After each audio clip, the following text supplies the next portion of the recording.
à tous. Désolé pour le petit retard de démarrage. Donc ce soir sont présents, donc on est réunis en forme au sens propre et figuré complète. Donc Delphine Amelot est avec nous, Anka Babès aussi, Jean-Louis Bataillé, Florence Benoît. Florence Benoît, non pardon, elle a donné un pouvoir, je ne sais pas à qui, mais bon.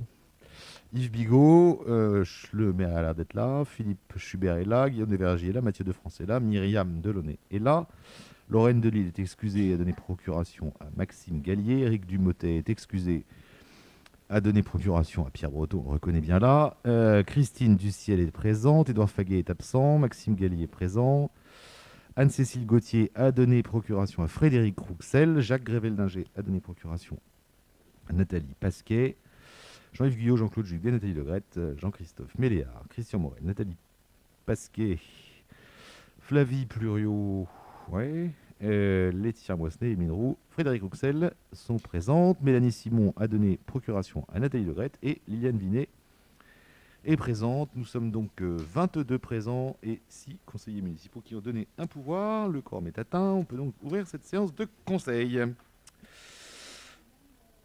Je vous propose de désigner Nathalie Legrette-Gallon, secrétaire de séance, si elle n'y voit pas d'objection. Merci. Voilà, voilà.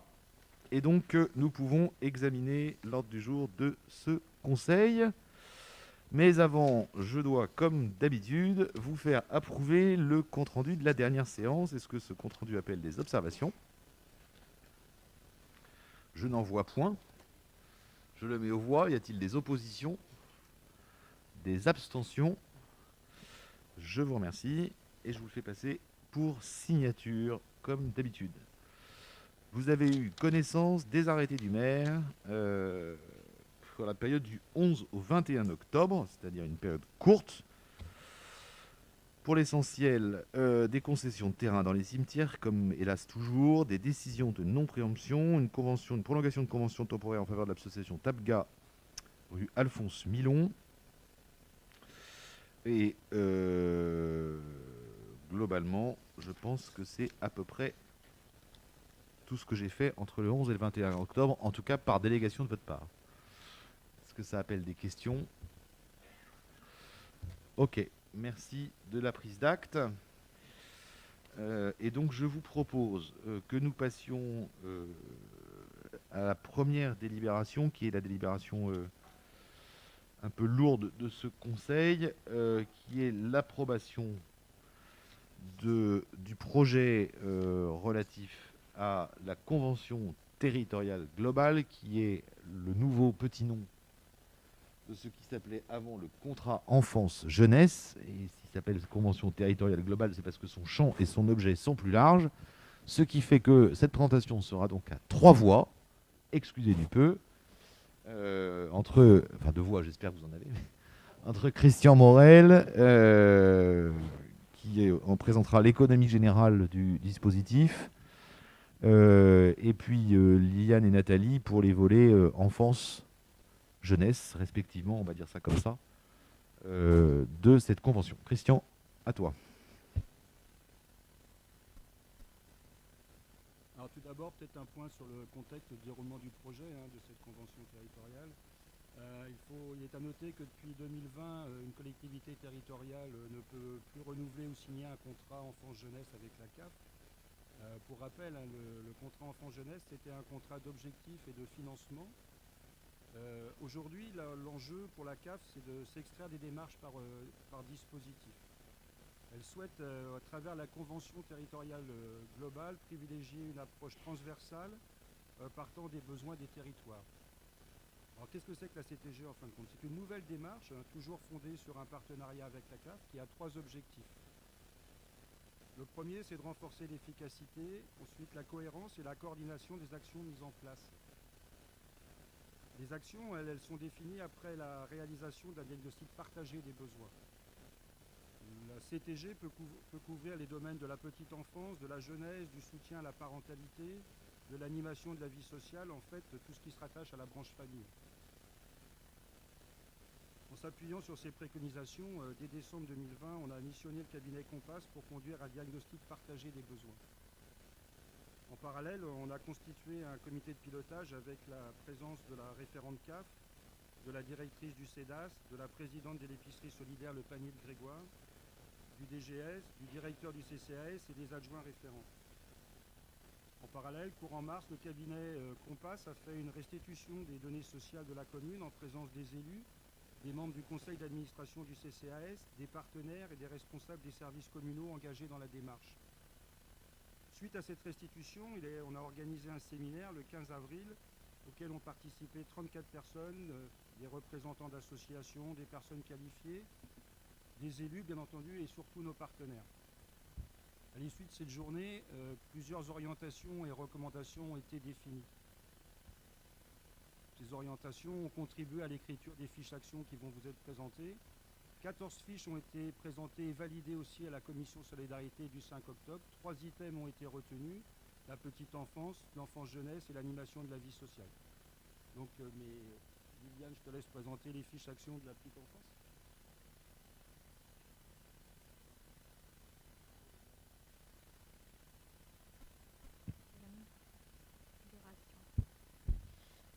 Je vois rien en fait là-bas.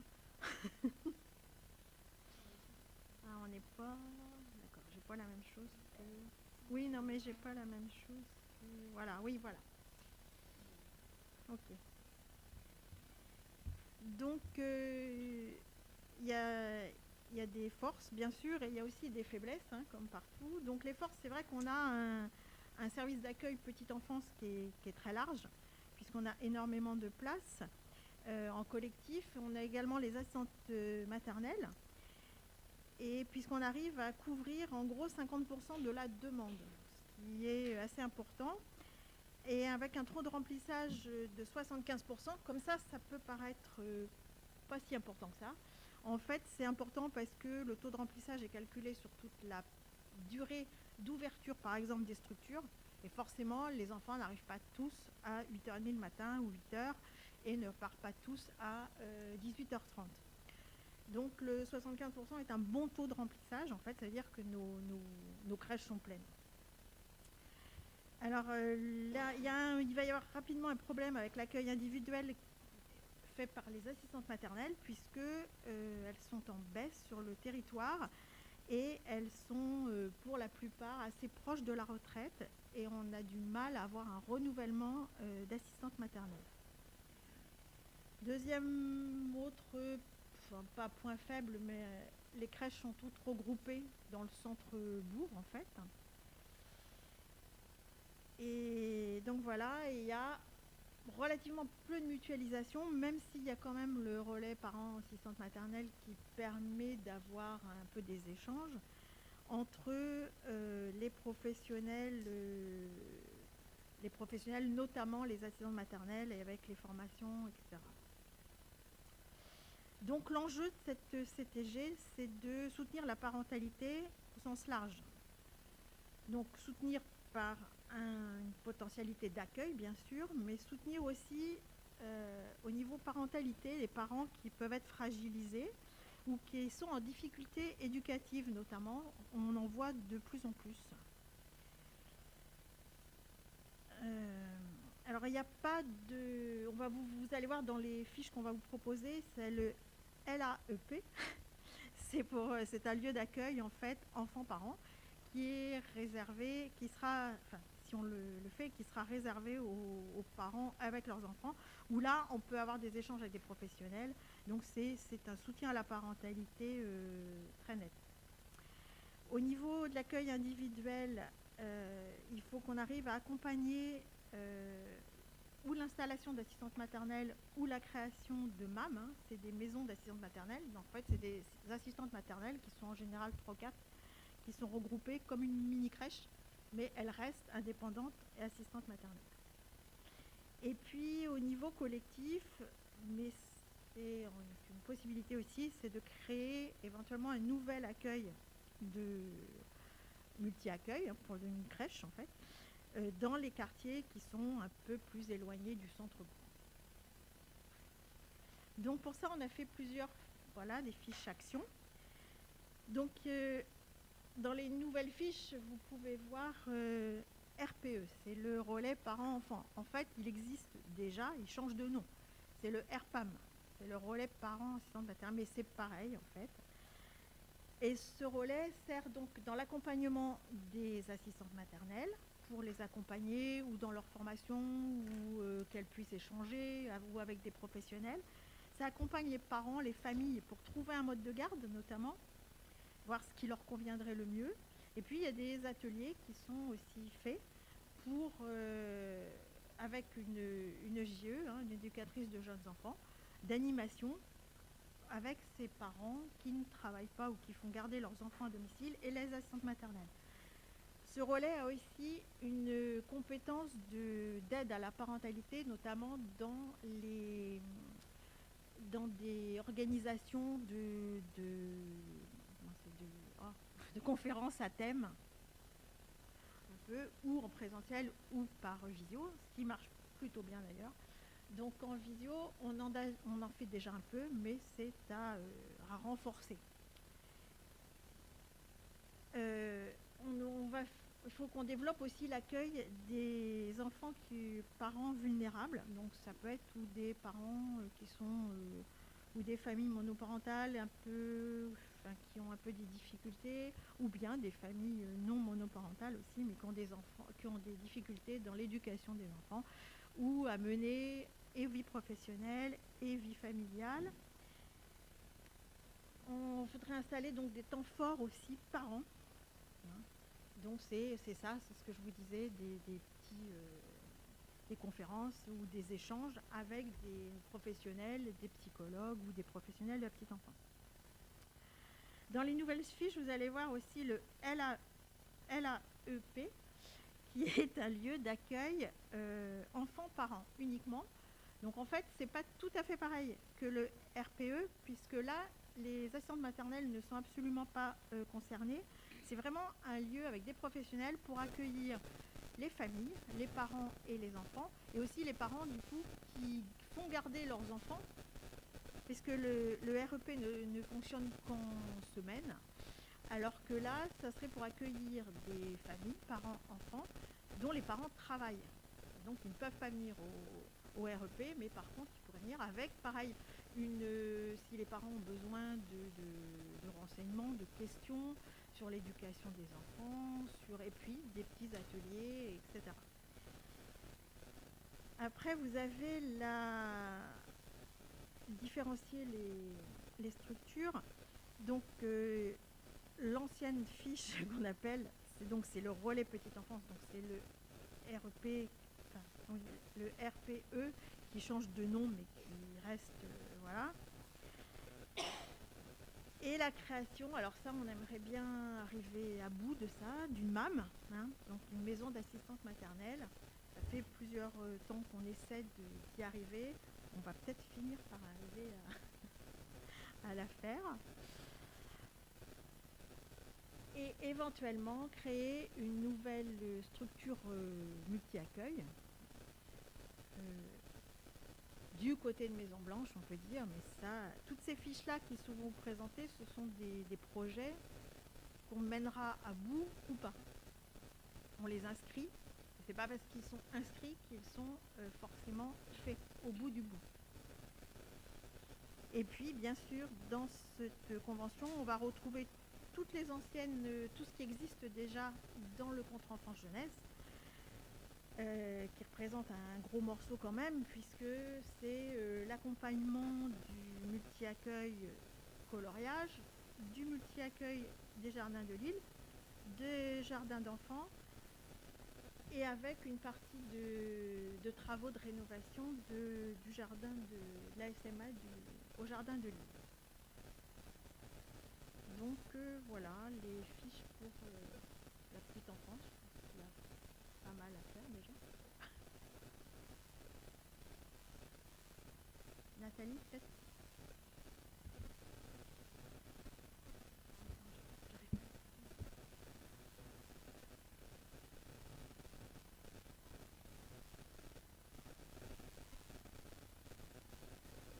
Si c'est bon.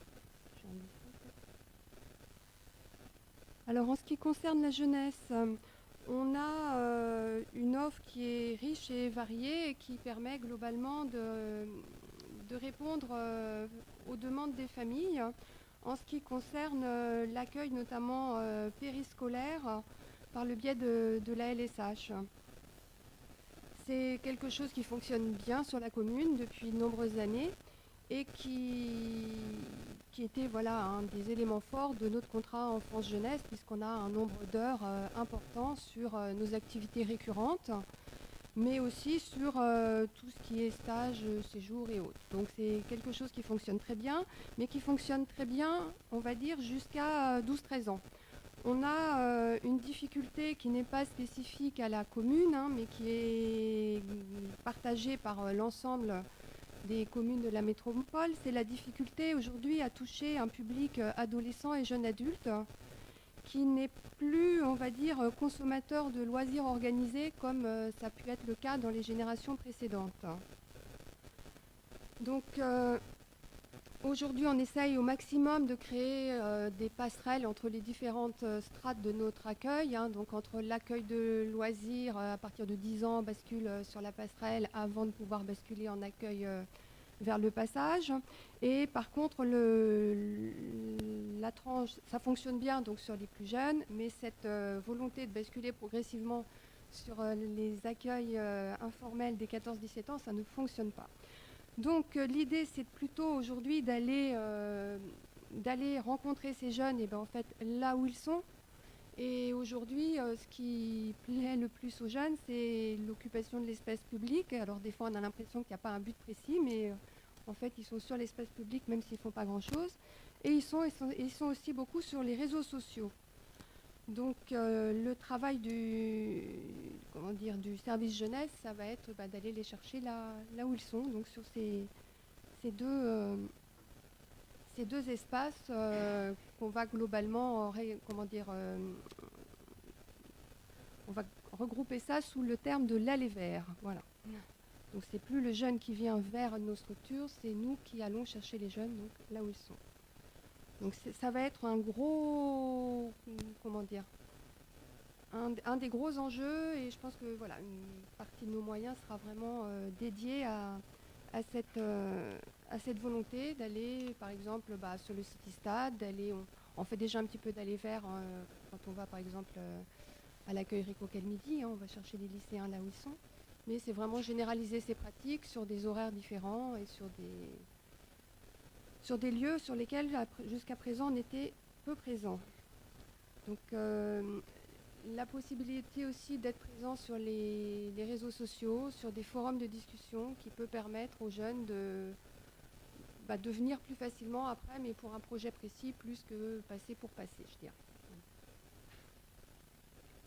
Dans les objectifs que nous avons aussi, c'est d'élargir un petit peu la tranche d'âge à qui on s'adresse et d'avoir un accompagnement non plus au loisir, mais plutôt à définir, je dirais, un projet, alors non pas seulement de ce qu'on veut faire comme métier ou comme étude, mais aussi de ce qu'on veut être, hein, comment on peut s'engager, comment on peut faire quelque chose. Donc ça, c'est des missions qui ne seront pas réalisées bien sûr tout seul, hein, mais en partenariat avec d'autres partenaires, hein, par exemple comme WeCare. Donc là, on s'adresse à un public plutôt de 16-25 ans. Et c'est vraiment la bascule d'aller ouvrir ses droits, par exemple. Il y a des droits à formation, il y a des droits à tout ce qu'on veut, hein, pour les jeunes. Souvent, ils ne les saisissent pas. Donc, c'est les accompagner pour s'aider à se définir et d'aller chercher leurs droits. C'est aussi essayer de les intéresser à quelque chose pour ceux pour qui c'est plus compliqué. Donc, nos éducateurs du service jeunesse vont un petit peu modifier leurs objectifs en s'adressant aux jeunes sur quelque chose de plus personnalisé et moins d'accueil loisirs tout venant. Donc un des derniers axes sur lesquels on souhaite aussi développer, c'est faciliter l'accès des jeunes à la culture et au sport. Donc il y a plein de choses qui sont faites sur la commune. La volonté, c'est de travailler au maximum avec les associations pour pouvoir également faire jouer tous les systèmes qui peuvent exister, qui se superposent parfois, pour l'accès. Donc ça peut être par exemple les passeports, les passes culture qui sont mis en place par le gouvernement. On a aussi nous-mêmes un passe culture à l'intérieur du passage. Donc c'est des choses à requalifier et puis pouvoir aussi proposer des choses qui ne sont pas forcément uniquement proposées par la mairie de Saint-Grégoire, mais par d'autres organismes, ou collaborer avec d'autres pour pouvoir les intégrer plus facilement sur des dispositifs organisés, par exemple en sport sur le département, par le département ou autre chose, quoi.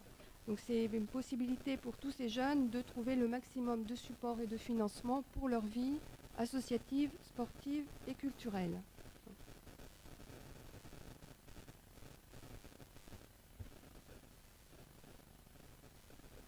Donc un petit retour par contre sur ce qui n'existait pas jusqu'à là dans le CEJ, hein, c'est la partie... Oh pardon.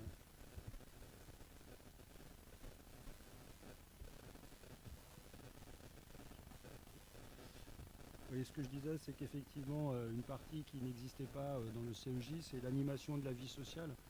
C'est toute cette partie aujourd'hui qui est à construire, à la différence de ce qui existait dans le contrat enfant-jeunesse. C'est une vraie particularité. Aujourd'hui, pour ce qui est de l'animation de la vie sociale, il nous a semblé dans les conclusions qu'il y avait l'importance de créer un lieu de vie, un espace de vie sociale en fin de compte où les personnes pourraient se rencontrer. Ce lieu, il faut qu'il soit partagé par tous les habitants. C'est toute la difficulté effectivement de mettre en place un tiers-lieu à vocation socio-culturelle et intergénérationnelle, hein, le groupe de travail qui avait fait sur Maison Rouge. Un lieu de vie que l'on souhaite nomade, hein, entre la Maison Rouge et le Bellagio. Bellagio, le nouvel espace qui sera créé en partie basse de la résidence senior. Ces espaces seront des espaces de convivialité. On souhaite créer des petits ateliers avec différentes associations, dont le panier de Grégoire qui sera un des éléments importants. Et aussi, surtout, un accueil des partenaires, hein. On a beaucoup travaillé avec le CEDAF, les représentants de la CAF, aussi bien avec pour les plus jeunes, une participation de WeCare. On souhaite que toutes les capacités des professionnels puissent se rencontrer. On a constaté, on était tous d'accord de se dire qu'aujourd'hui tous les professionnels travaillent bien, mais chacun dans leur coin. Et la vraie difficulté, en fin de compte, c'est de trouver un chemin cohérent pour arriver à un parcours social individualisé. C'est ce qui nous a semblé la base de notre réflexion. Et aujourd'hui, de savoir comment faire cette chose-là, c'est une nouveauté, je pense, et on devrait pouvoir y arriver.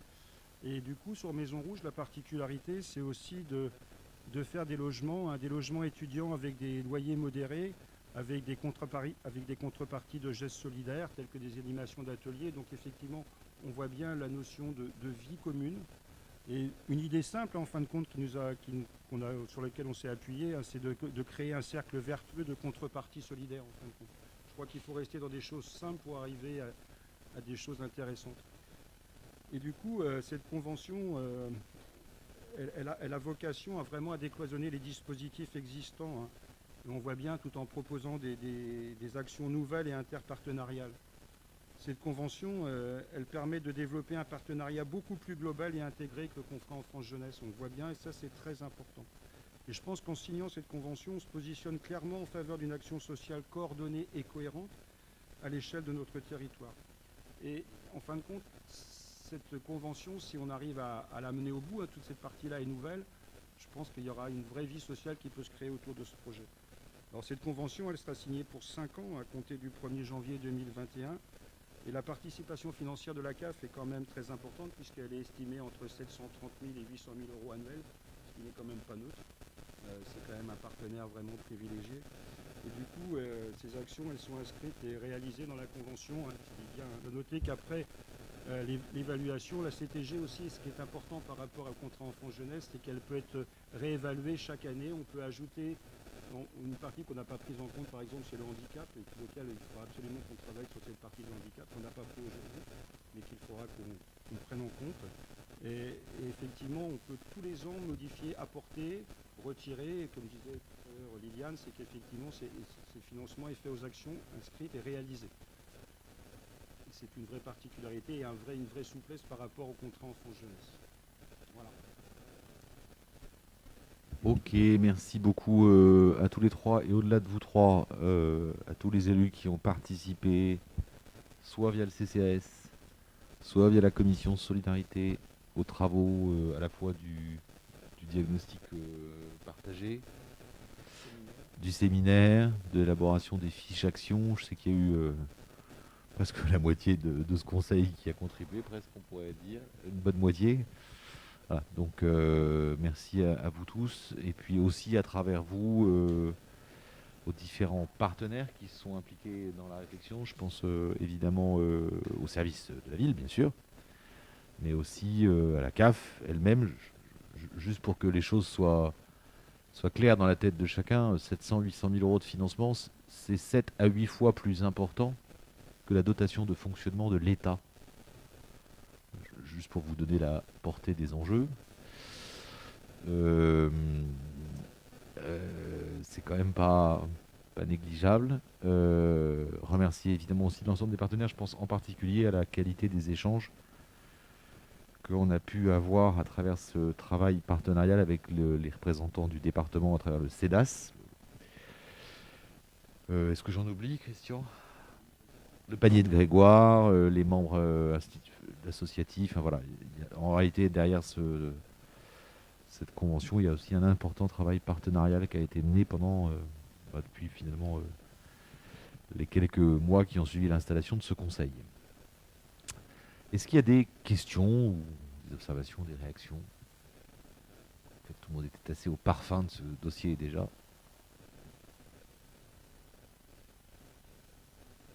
Aucune. Parfait. Bah, écoutez, merci à vous. En tout cas, je mets cette délibération qui vise à m'autoriser à signer cette convention, en fait, à l'approuver et à la signer. Aux voix, est-ce qu'il y a des oppositions, des abstentions? Je vous remercie. Et oui, je vous remercie au sens strict du terme, pas que au sens délibératif. On passe aux décisions relatives aux finances. Il y en a une série de natures différentes, des décisions budgétaires, des décisions techniques. On commence par des décisions plutôt d'ordre technique, avec la refacturation des frais généraux de personnel. Oui.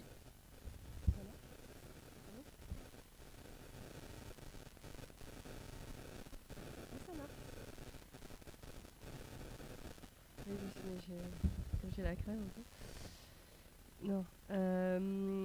Donc la première délibération, effectivement, elle est un peu dans la lignée de la certification et de la sincérité des comptes, puisque au regard, vous savez, on avait un certain nombre de personnels qui étaient refacturés au budget annexe. Donc là, les finances ont travaillé avec les services pour remettre finalement au goût du jour la quote-part des agents qui travaillaient pour le compte d'un certain nombre de budgets annexes. Et on l'a vu tout à l'heure, y compris le CCAS, puisqu'on a passé une délibération au CCAS en ce sens. Donc je ne vais pas tout vous énumérer, mais l'objectif était bien, effectivement, puisque l'ensemble des agents sont payés par le budget principal, mais pour autant travaillent pour le compte de budget annexe, donc le budget de la ZAC du Champ d'Aguet, les budgets centre-ville et bout du monde, le PL, et puis j'en ai oublié un, gestion patrimoniale. Donc l'idée, c'est de pouvoir refacturer une quote-part de temps. Donc ces quotes-parts ont été travaillées bien sûr avec les services opérationnels.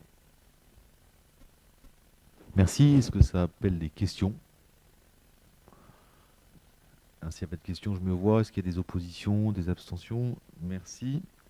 Alors, on est toujours dans la certification.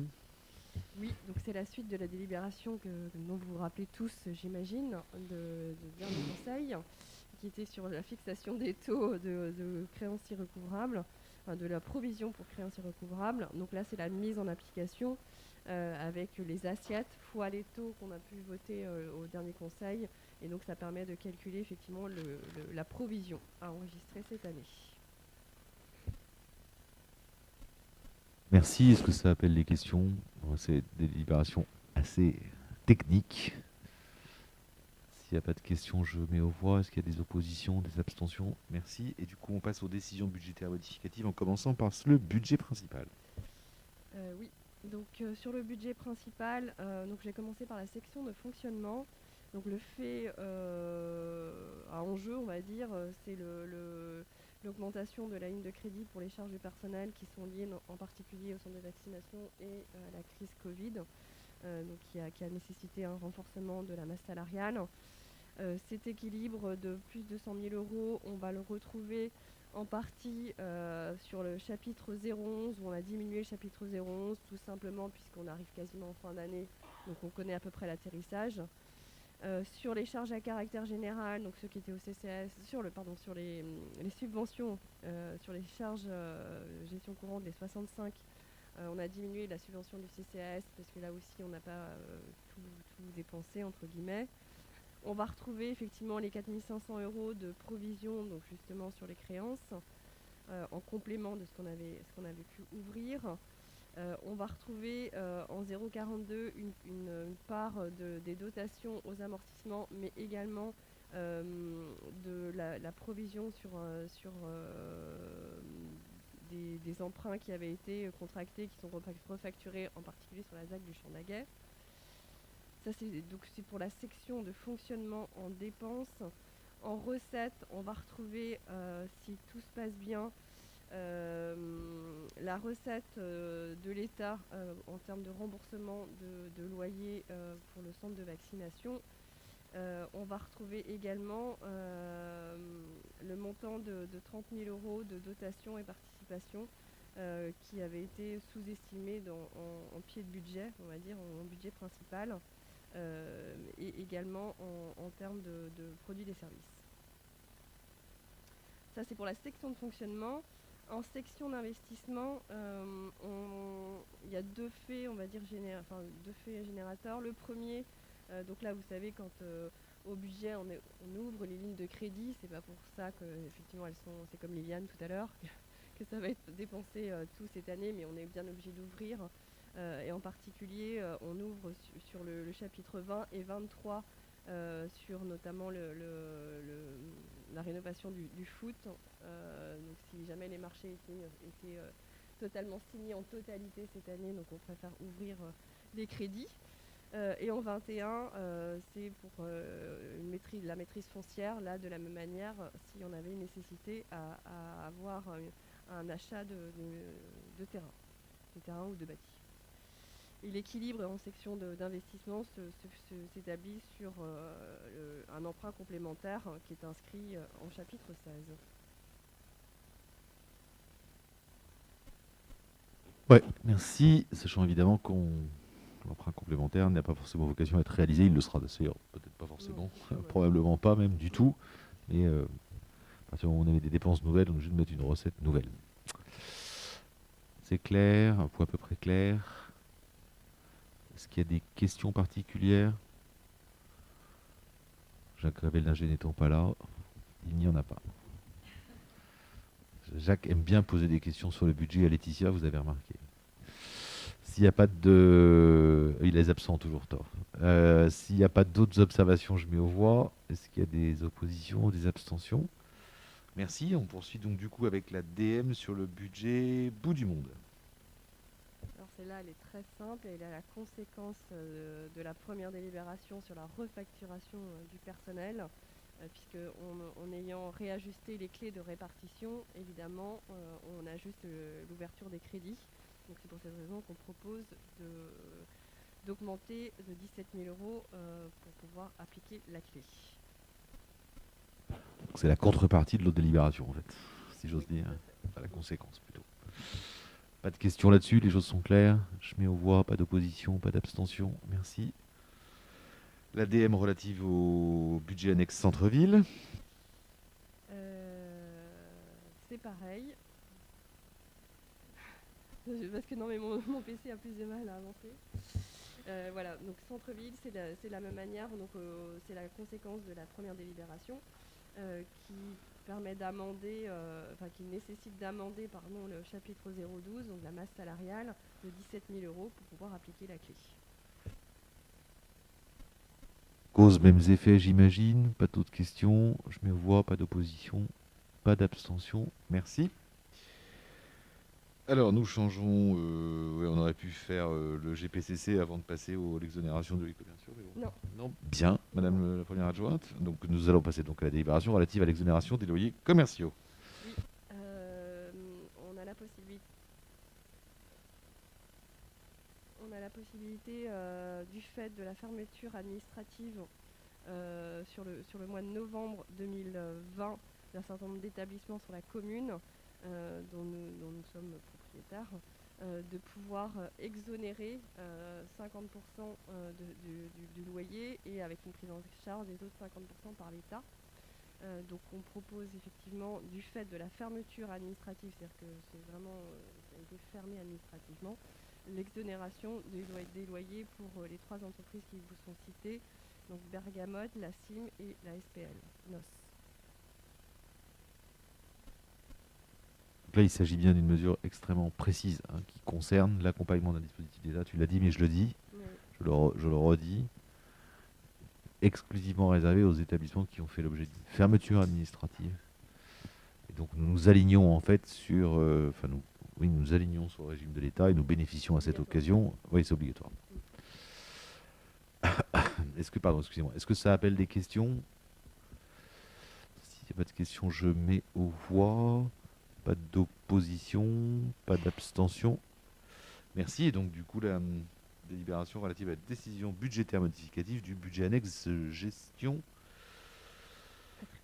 patrimoine communal. Donc là, effectivement, c'est la conséquence de la délibération que je viens de citer.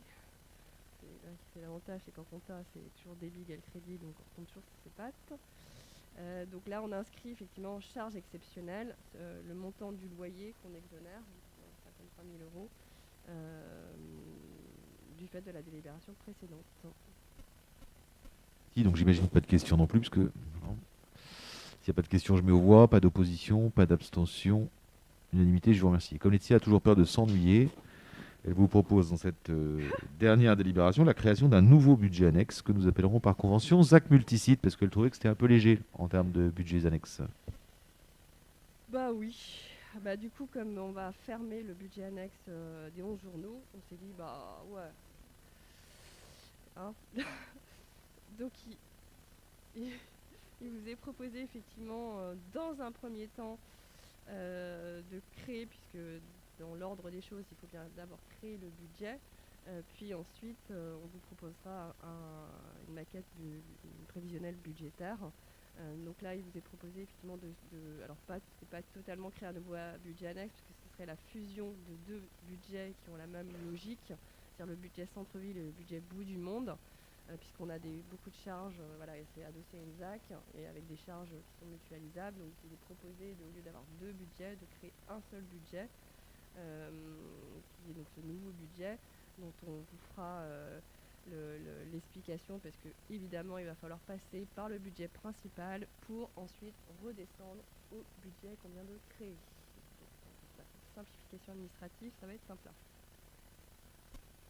Autant vous dire que lors du vote du budget primitif, il faudra s'accrocher pour suivre. Voilà. Mais enfin, c'est quand même de la simplification, parce que de fait, nous avions 3 budgets, centre-ville, bout du monde, 11 journaux, et qu'à l'arrivée, si j'ai bien compris, nous n'en aurons plus qu'un. Il y a donc malgré tout une forme de simplification, mais tous efforts, le tout passé dans la fameuse nomenclature M57. Mais comme tout... Après l'effort, le réconfort, il faudra d'abord passer par une phase de gymnastique budgétaire, puisqu'effectivement tout va remonter par le budget principal. Autant vous dire que ça va être compliqué. On essaye de négocier que nous. Des questions là-dessus? S'il n'y a pas de questions, je mets aux voix. Des oppositions, des abstentions. Je vous remercie. Et la dernière délibération, c'est la subvention à l'EPL, l'établissement public local saison culturelle. Oui. Donc là, on n'a pas changé la clé de répartition du personnel, puisque on facturait déjà une quote-part du personnel à l'établissement public local culturel. Mais pour autant, effectivement, nous n'avions pas pris de délibération pour venir couvrir effectivement ce quote-part de personnel. Donc il vous est proposé de verser cette subvention de 4 000 euros qui correspond à la refacturation de la masse salariale. Merci. Y a-t-il des questions? Vous notez que l'œuvre de nettoyage, d'ajustement, de précision de nos budgets annexes en vue du passage en M57 s'ajuste de mois en mois. Est-ce qu'il y a des questions? S'il n'y en a pas, je mets aux voix. Est-ce qu'il y a des oppositions, des abstentions? Je vous remercie. Merci Laetitia. Je passe du coup la parole à Jean-Christophe, cette fois-ci pour le tableau numéro 7 de subvention aux associations. Bonsoir, merci.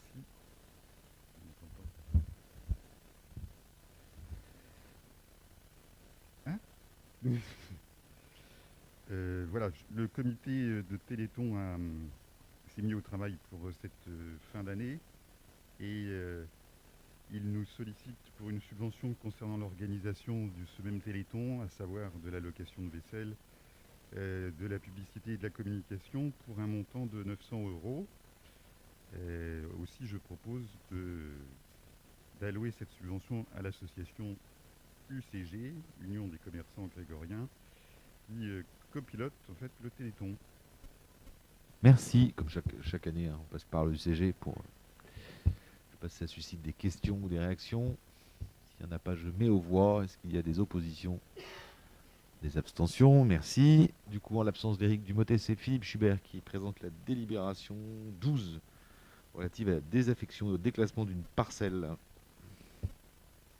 Oui, c'est une parcelle qui se trouve auprès des cabinets le cabinet médical des médecins.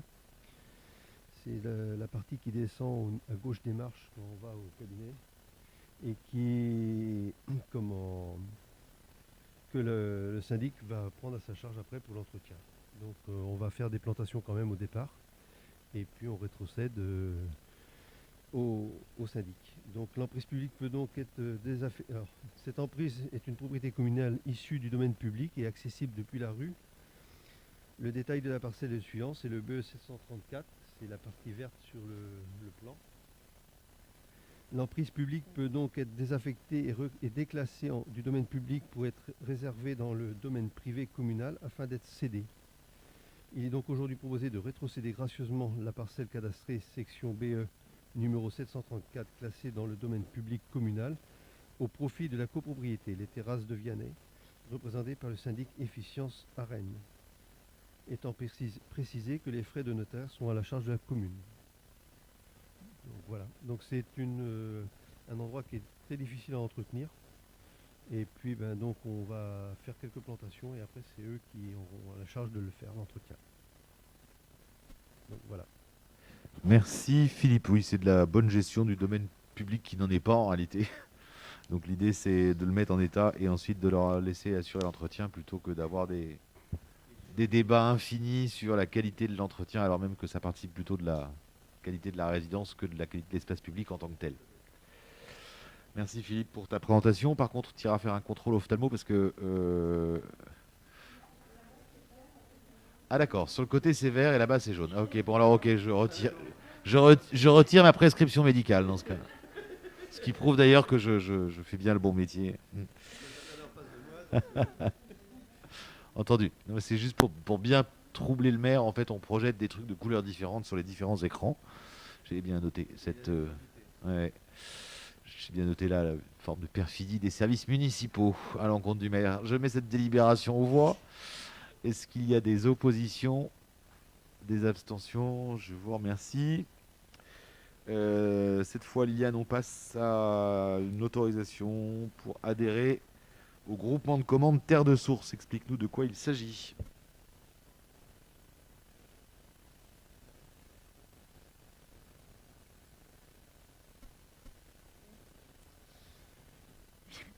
Oui, je vais essayer de vous faire un petit résumé parce que c'est vrai que c'est une délibération qui est un peu délicate, un peu compliquée on va dire. Donc en fait, c'est dans la continuité de la commission plan alimentaire territorial. Certains d'entre vous ont participé. On vous propose aujourd'hui d'adhérer donc au groupement de commandes Terre de Source, dont nous avons déjà parlé lors de cette commission. Donc Terre de Source, en fait, c'est un organisme proposé par Eau du Bassin Rennais.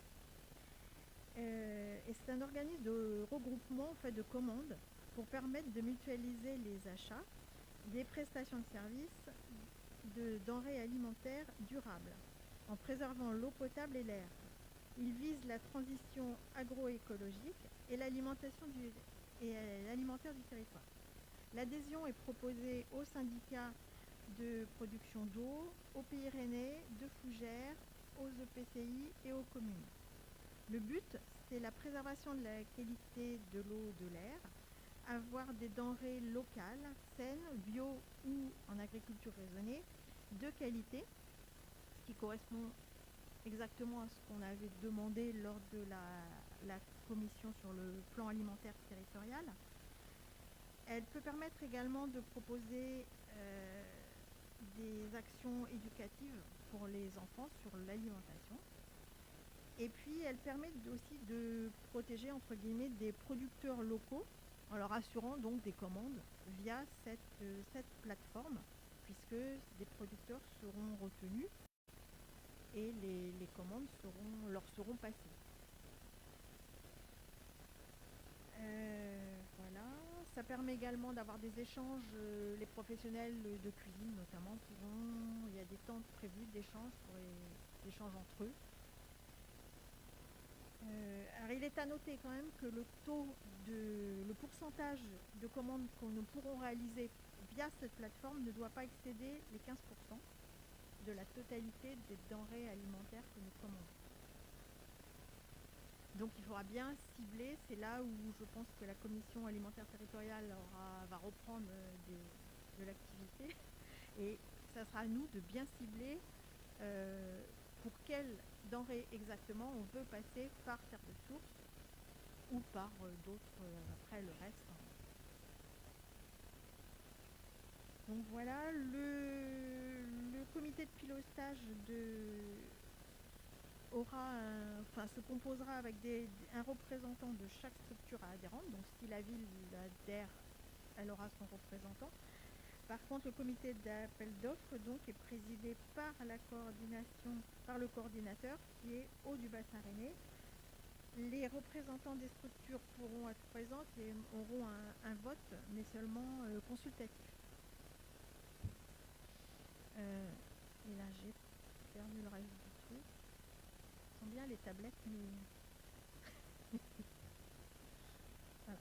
Donc, je vous propose donc, si vous en êtes d'accord, d'adhérer à ce groupement de commandes Terre de Source. Et merci Liliane, est-ce que donc c'est une diversification en quelque sorte de nos sources d'approvisionnement en bio et circuits courts dans un cadre commun piloté par Terre de Source? Est-ce que ça appelle des observations ou des questions? Philippe, je m'attendais à ce que tu lèves le doigt. Oui, c'est simplement pour dire que par rapport au monde agricole, c'est un moyen aussi de donner un cahier des charges par rapport pour le bio et pour, comme tu l'as dit tout à l'heure, pour tout ce qui est certifié, par exemple le blanc cœur et autres, au niveau de l'agriculture. Le seul problème que je vois dans tout ça, c'est que pour un producteur local qui rentre dans Terre de Source, ça va. Par contre, là, ils ont demandé à faire travailler les entreprises autour de Rennes pour rentrer dans Terre de Source. Je vois moi dans la coopérative que je fais partie, on a un créneau qui s'appelle Bleu Blanc Cœur et ça les intéresse. Mais quand je vois le volume de lait qu'ils veulent prendre dans Terre de Source, ben ça passe pas parce que le volume est très limité. Donc ça pose quand même des problèmes. Ça a pourtant c'est quand même une idée noble quand même, parce que on sait qu'aujourd'hui la concurrence, on ne peut pas faire n'importe quoi par rapport entre les producteurs. Et c'était un moyen pour aller vers la qualité de l'eau en disant voilà, on met un cahier des charges et ce cahier des charges-là ne rentre pas dans la concurrence. Donc on donne une autre valeur au produit qui est fait par les agriculteurs locaux. Sauf qu'on ne va pas vers des volumes suffisants pour satisfaire le monde producteur, pour les producteurs. Par exemple, Bleu Blanc Cœur dans la coopérative, c'est 20 producteurs.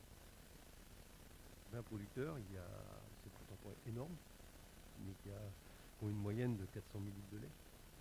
Donc 20 producteurs à 400 000 litres de lait, vous voyez ce que ça donne comme volume de lait. Et bien on les prend pas. Ça passe pas.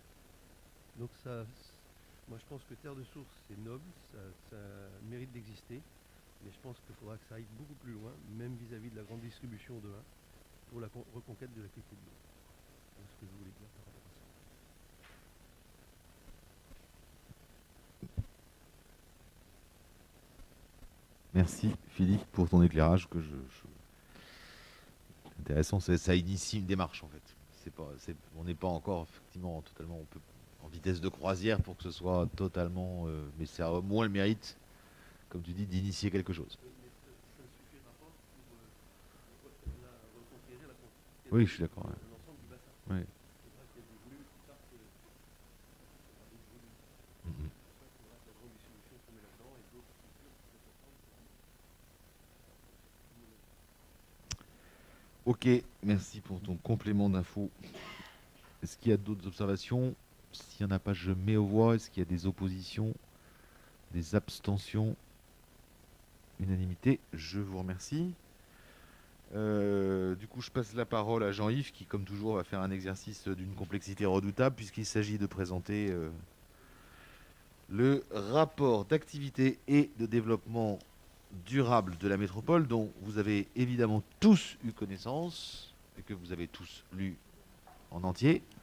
Mais si jamais vous ne l'aviez pas fait, je le fixe quoi comme contrainte? Non, vous n'allez pas y arriver. De manière concise mais efficace, Jean-Yves va nous en présenter la synthèse. La synthèse améliorée. Je vous le dis parce que je suis parti de la synthèse de la métropole. Simplement sur la dernière slide qui doit évoquer la ville rayonnante, il y avait une information pour l'année 2020.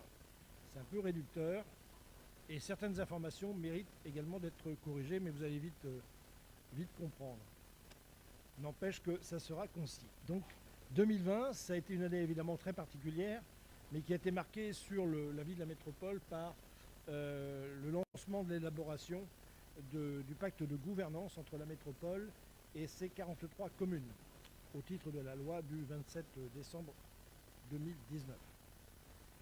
Donc vous allez avoir 4 grandes politiques de l'agglo. La première, c'est une métropole entreprenante et innovante, marquée évidemment par la crise Covid-19, qui a nécessité un certain nombre d'actions, notamment des fonds de secours, des fonds également d'aide à l'investissement pour 4 millions d'euros, dont 420 entreprises ont été bénéficiaires. C'était également, en mois de mai 2020, des mesures d'urgence pour des entreprises et commerçants pour 6,5 millions d'euros. Et en octobre, le plan de rebond de 30 millions d'euros pour accompagner la transformation de l'économie. Autre instant important sur cette première politique, c'est le développement du futur pôle industriel et de développement durable de la Jeannet, qui a non pas 40 hectares de disponibles comme indiqué, mais 53, qui sont répartis en 4 secteurs d'activité, avec un bâtiment totem, qui est à la fois incubateur, pépinière et hôtel d'entreprise, et qui va également accueillir le quartier général de la recherche et de l'innovation dans les domaines de mobilité et du bâtiment. Il accueillera également des incubateurs comme l'Institut Montpertuis, ID4 Car et Excel Car. Et à côté de ces 53 hectares, et c'est aussi important de le mentionner, vous aurez un autre parc qui sera conduit par la société Eiffage, qui s'est porté acquéreur de 23 hectares mitoyens et qui sera dédié également à ces industries durables.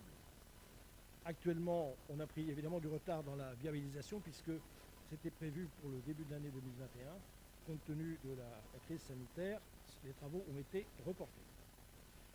Autre politique également pour le développement de l'économie sociale et solidaire, c'est la construction du bâtiment Quadri au Blône de Rennes, qui sur 5000 m² va accueillir une trentaine de structures qui auront pour vocation à aider et à dynamiser le quartier du Blône.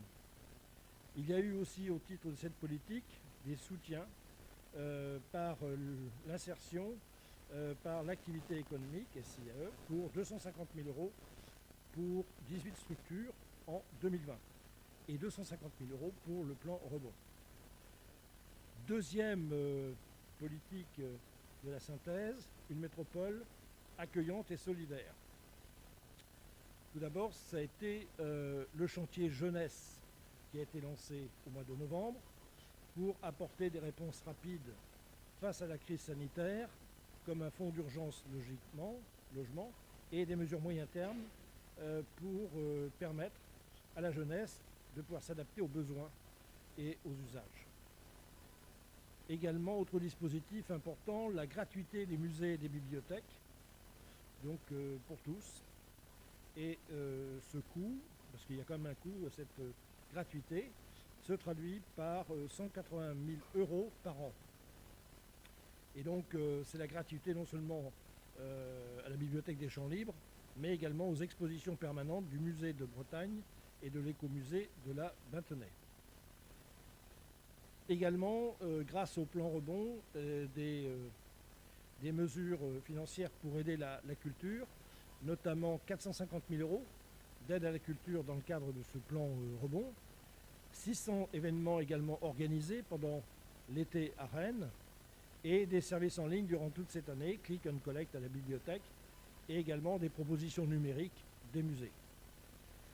Ces aides ont eu du succès pour l'été 2020, puisqu'on a eu 75 000 visiteurs au Champ Libre durant cette période estivale.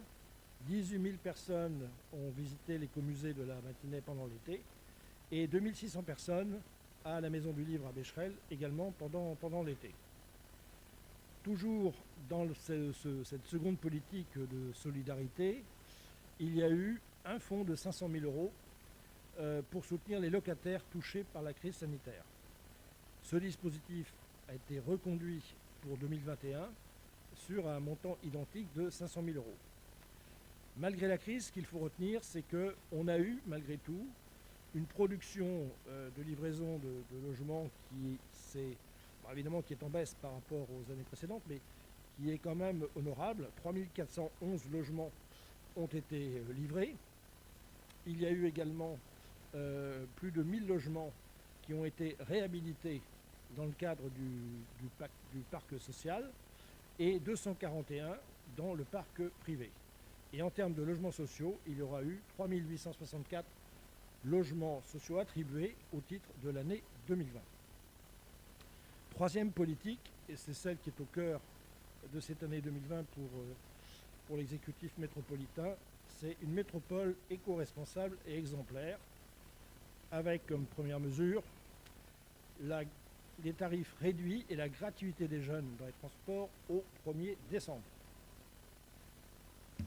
Second focus pour cette politique pour 2020, c'est la place évidemment de la politique de développement du vélo, avec le déploiement de ce qui est appelé dans ce rapport le réseau express intercommunal, avec en avant-projet des liaisons Rennes-Cesson-Sévigné et Rennes-Montgermont qui seront les premières. Il y aura donc 104 km en 2024 de créer entre Rennes et ses 15 communes. C'est ce qu'on appelle le réseau express vélo, appelé également REV. Si on veut être un peu plus précis, parce que le développement intercommunal, c'est un peu une nouveauté, il faut savoir que ce réseau intercommunal vise le REV pour 104 km et le schéma directeur vélo pour 500 km. Le tout pour un budget de plus de 20 millions d'euros pour le REV, c'est-à-dire pour la période 2020-2024. Le schéma directeur, lui, a donc une amplitude va jusqu'à la fin du plan de déplacement urbain, c'est-à-dire 2030. Alors on peut s'estimer que c'est effectivement une accélération de la politique vélo, puisque le schéma directeur avait été un échec jusqu'à présent. Là, on peut espérer qu'en 4 ans, on va rattraper une petite partie du retard avec ce réseau express vélo. Mais il faut bien voir que le réseau express vélo, normalement, est dédié à un certain nombre de caractéristiques, et notamment des trajets entre 5 et 10 km, pour une vitesse de 20 km/h. C'est ça le rêve. Premier point. Le second, je vous parle de 20 millions d'euros. Il faut savoir qu'en juin dernier, l'Eurométropole de Strasbourg a voté exactement la même chose, c'est-à-dire 120 km de réseau express sécurisé, non pas pour 20 millions, mais pour 100 millions. Donc la question que je me pose, parce qu'on n'a pas le détail dans ce rapport, c'est qu'est-ce qu'il y a dans les 20 millions? Est-ce que c'est du réseau pur? Je ne pense pas, j'espère pas. J'espère qu'on a quand même quelques ouvrages d'art qui ont été prévus. Pour Strasbourg, il y a 20 ouvrages d'art qui sont prévus. Quand je vois les difficultés, quand on évoque ça à Rennes Métropole, pour notamment des passages sur la rocade, ça pose problème. Donc il faudra être très attentif à savoir ce qu'on va y mettre. Autre élément, lorsque la métropole a communiqué sur ce rêve, c'était en 2018, le 30 novembre 2018, on annonçait un réseau structurant d'itinéraires vélo sécurisés. Dans le rapport de 2020, je vous lis le texte, nous aurons pour l'essentiel un site propre ou prenant appui sur des voies adaptées à la circulation des vélos.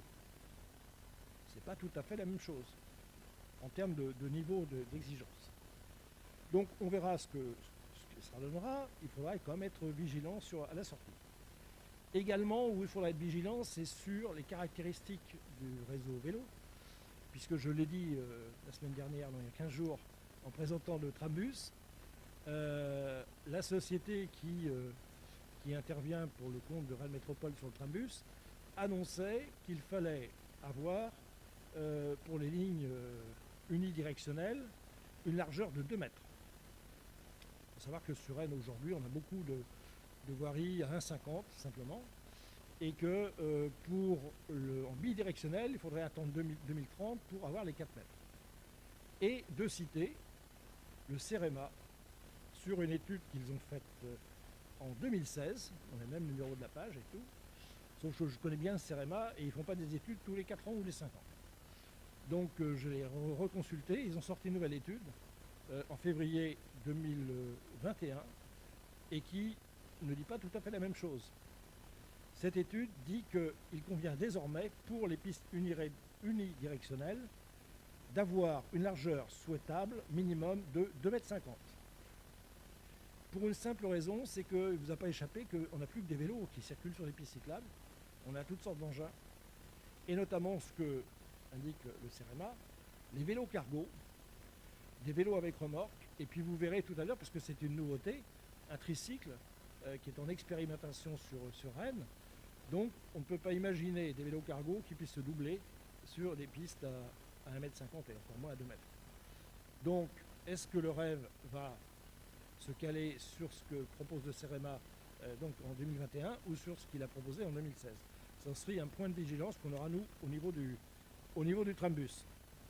Toujours dans cette politique éco-responsable mais surtout transport, vous avez, j'espère à l'écran, M. Vanov, ce fameux tricycle qui est en expérimentation voilà, à Rennes, qui est fabriqué par une start-up mayonnaise, qui a la particularité de rouler, c'est un véhicule, un tricycle, mais assistance électrique, qui peut atteindre 25 km/h et qui peut être à la fois sur la route ou bien sur une piste cyclable. Sur les pistes cyclables, je pense que c'est un peu, à mon avis, un peu juste. Hein. Mais donc pourquoi j'ai mis cette photo? Parce que ça m'a fait penser qu'on avait l'année passée, nous avions des véhicules autonomes en expérimentation donc sur Rennes-Beaulieu. Et moi j'aurais aimé que dans le rapport de 2020, on ait un point, un retour sur expérimentation pour savoir ce que sont devenus les résultats de cette expérimentation de véhicules autonomes. Et il n'y a pas de communication, donc je poserai la question au service de l'agglo. Sur le plan des mobilités, évidemment, habituellement, je vous mets toujours le tableau des mobilités et des placements, mais pour cette année 2020, ils ont été faussés évidemment par la crise de Covid. Il y a eu quand même 56 millions de voyages sur Rennes Métropole par le réseau métropolitain. Au lieu, je vous rappelle, en 2019, on avait plus de 88 millions de voyages. Bon, c'est logique, hein. On a tous vu des bus passer plus ou moins à vide. Par contre, on a eu, et c'est pas une surprise non plus, un engouement pour les vélos à assistance électrique, il y en a actuellement 1800, enfin, en 2020, 1800 qui étaient en location longue durée. Et donc aujourd'hui, c'est un peu la guerre pour obtenir ces vélos. Et donc je vous annonce, enfin je crois que c'est paru dans la presse il y a 2-3 jours, maintenant on peut réserver ces vélos à assistance électrique par internet. On n'a plus besoin d'aller faire la queue à la maison du vélo. Donc c'est vraiment une bonne chose. Également, 2020, c'était l'année du plan de déplacement métropolitain. Je vous rappelle, j'informe plutôt les nouveaux collègues, parce qu'ils n'étaient pas là en 2019. On a eu ce plan de déplacement qui était quelque chose d'extrêmement important, pour lequel la commune de Saint-Grégoire a voté contre. On était les seuls des 43 communes.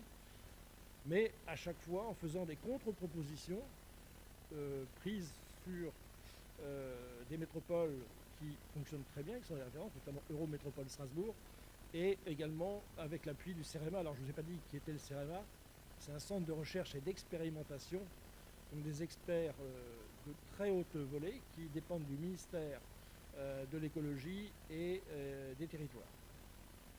Voilà. Également 2020, c'était l'année de l'annonce de l'arrêt du marché Bolloré, hein, c'est-à-dire sur les bus que nous avions en expérimentation sur le réseau rennais. Et on a passé donc effectivement, j'ai répondu à un appel d'offres par la société Evobus France, qui est la filiale du groupe Daimler-Benz. Et donc nous aurons donc 92 bus électriques qui rouleront sur le réseau Star déjà en 2025.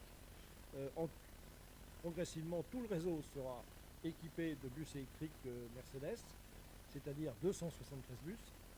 Et pour ce qui est des bus qui sont utilisés et qui sont propriétés des sous-traitants, et qui sont au nombre de quand même de 218, ils seront tous équipés à la fin de 2030 en bus GNV, c'est-à-dire gaz naturel.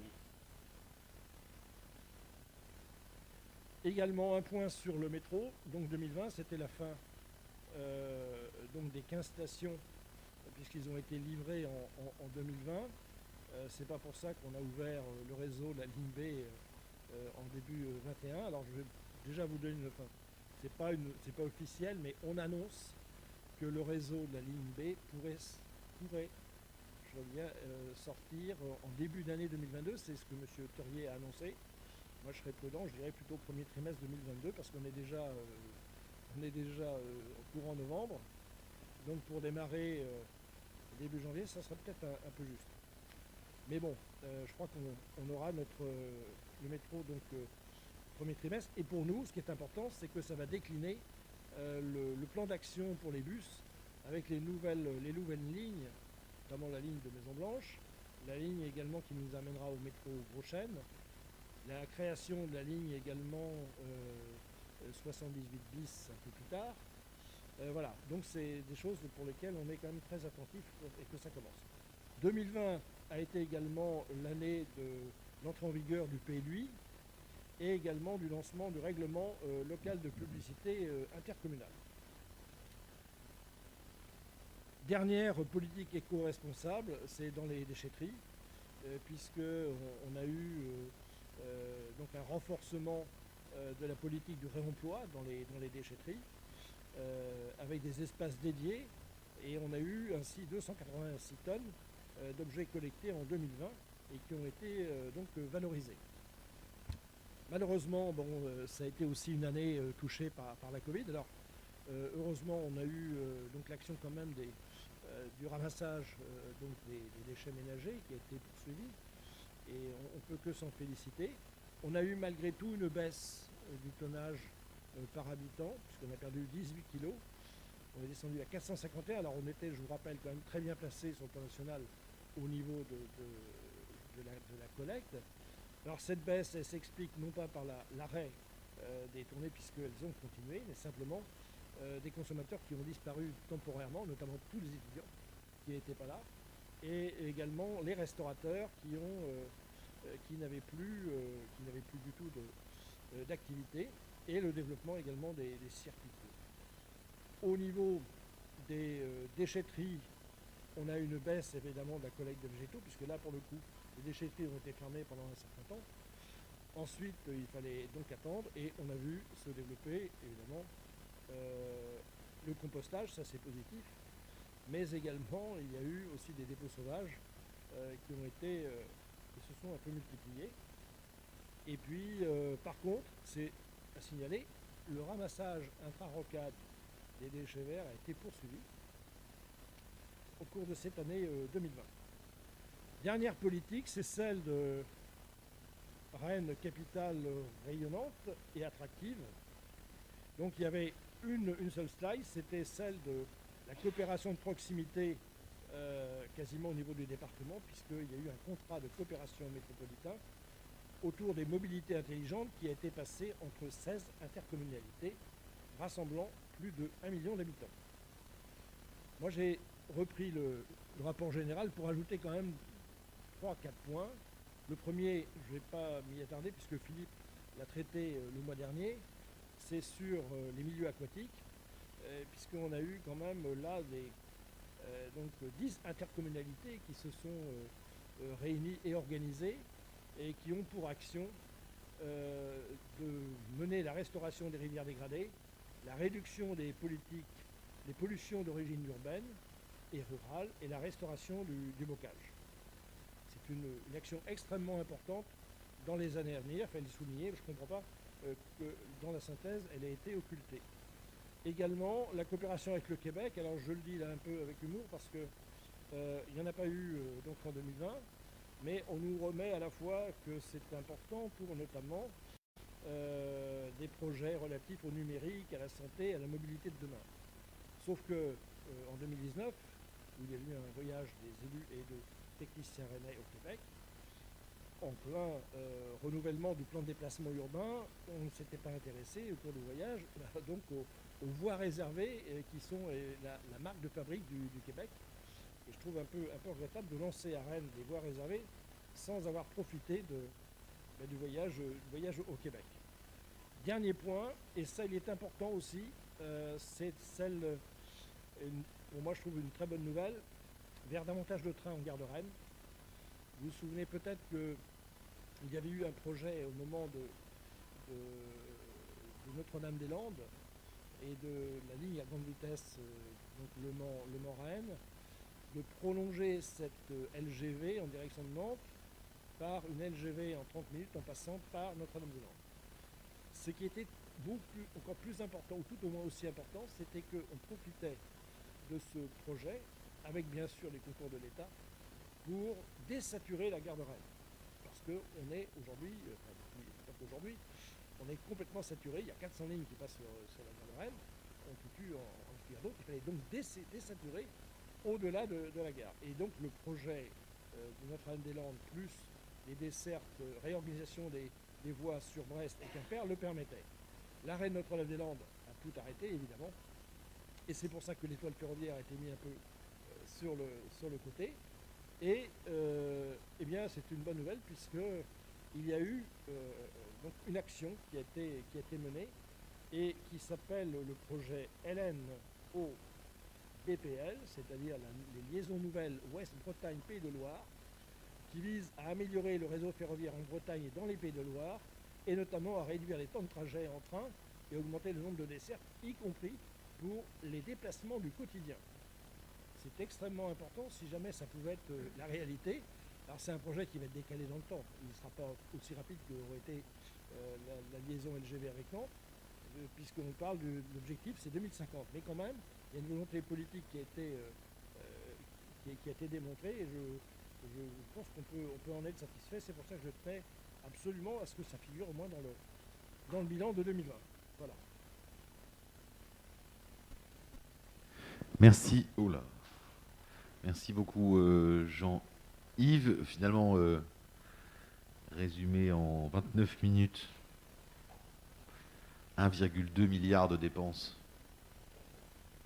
Enfin, un gros milliard. Pardon. Oui. C'est pas si énorme que ça. C'est même rapporté. C'est même le rapport le plus productif de ce conseil, si j'ose dire.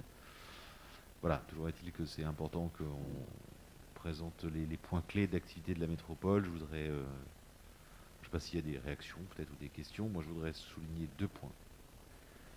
Le premier, c'est la question du logement, où nos politiques du logement vont être profondément réinterrogées dans les mois et années qui viennent, compte tenu de l'impact, de l'attractivité métropolitaine en général, de l'Ouest en général. Hein.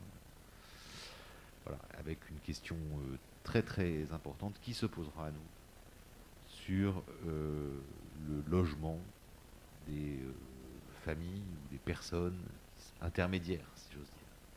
C'est-à-dire juste un petit peu au-dessus des seuils du logement social, mais tout à fait au-dessous de l'accession, non pas qu'à Saint-Grégoire d'ailleurs, mais dans la première couronne de Rennes, qui est un énorme sujet pour lequel il n'y a presque aucun outil d'intervention à date, alors même que ça va être une question totalement essentielle pour un bon équilibre de nos villes.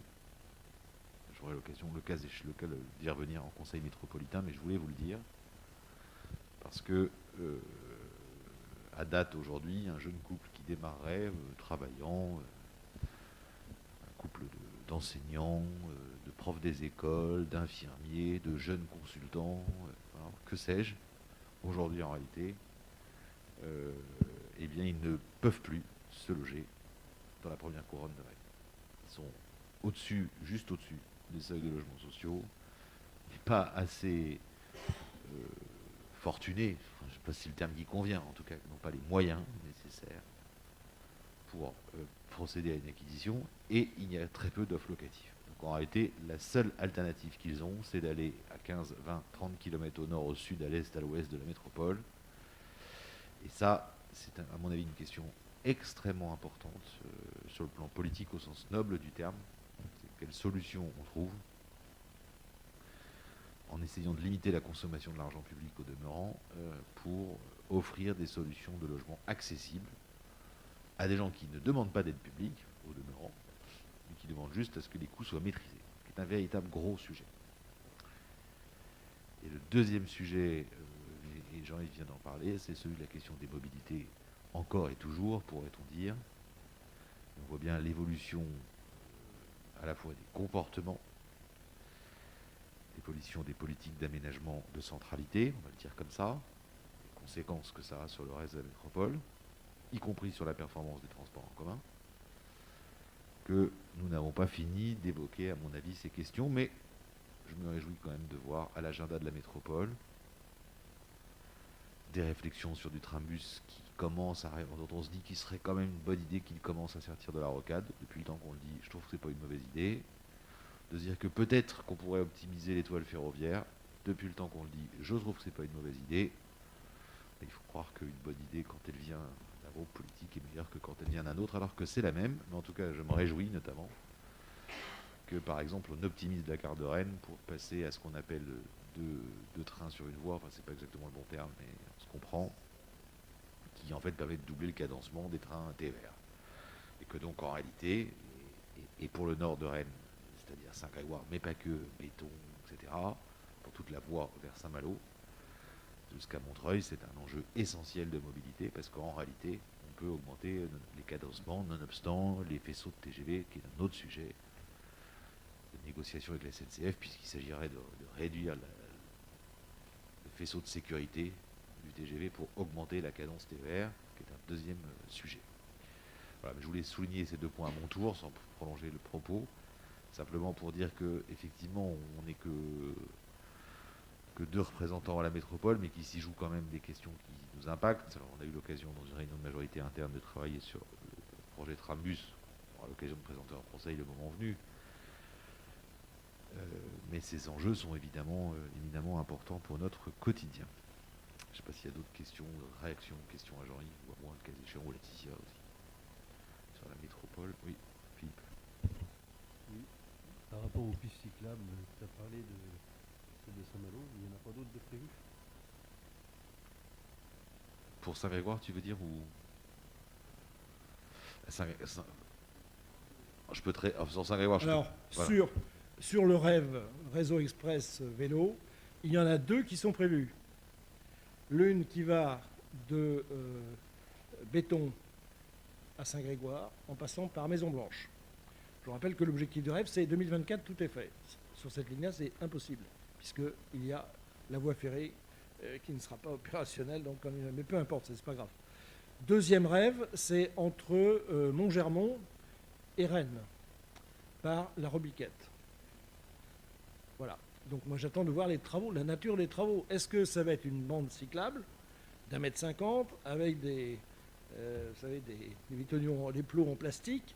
Ça, c'est pas une piste cyclable digne de ce nom. Et puis ce qui m'inquiète un peu, c'est que le rêve, je le vois pousser un peu partout, notamment dans l'étude de Trambus. J'ai été quand même sidéré de voir qu'une section de Saint-Grégoire, qui a été réalisée par Saint-Grégoire il y a bien plus de 10 ans, mais qui est remarquable quand même, entre le Centre Leclerc et la Forge, était intégrée dans le réseau rêve.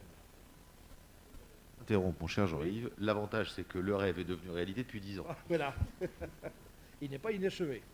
Alors pour Saint-Malo, Philippe, c'est un autre volet, c'est la politique donc, du département.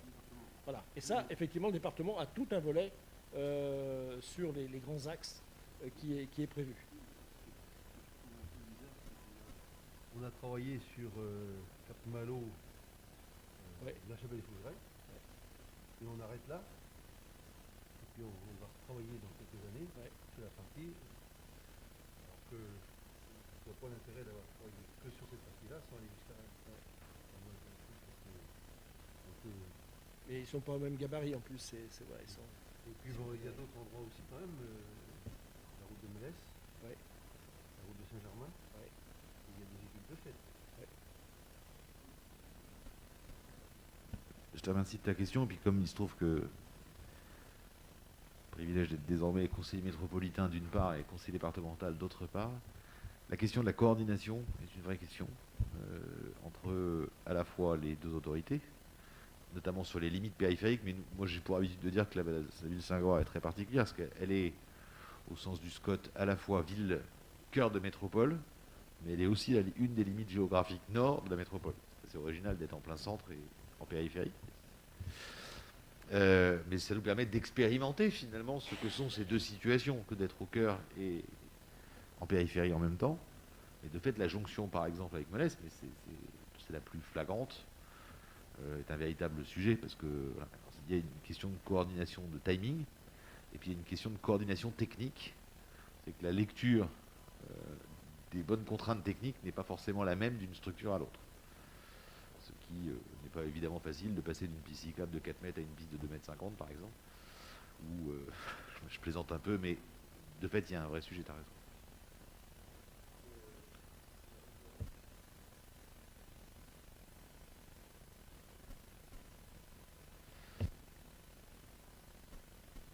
S'il n'y a pas d'autres questions, bon bah écoutez, je vous remercie pour cette séance. La séance est levée. Le prochain conseil est le 13 décembre. Voilà, bah écoutez, je vous remercie. Bonne soirée. Je salue en même temps les administrés que j'ai oublié de saluer avant, mais qui éventuellement regardaient cette séance sur Internet. Bonne soirée à tous.